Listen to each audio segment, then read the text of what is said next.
Hey, Ken here at Waters Garden Center. Been checking my juniper tree for spider mites.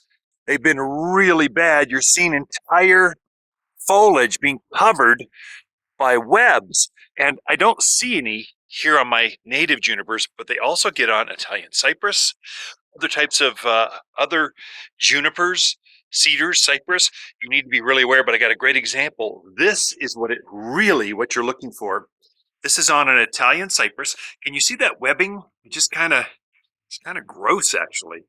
These are spider mites. They put these webs on, and you can't really see spiders or any kind of insect, but they are on there.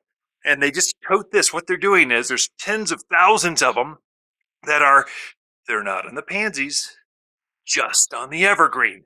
So what do? You need to be aware of these things on your huge trees like this native alligator juniper.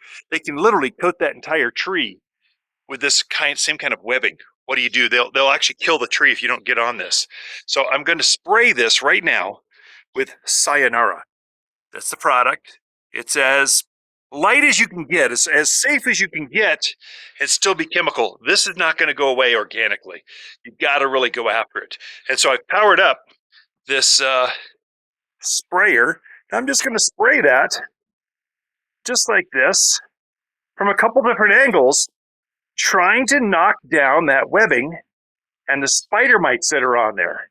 This is bad stuff, so really go after it. I would go ahead and follow up in maybe a week and hit it again. So you want Sayonara now and Sayonara in about a week.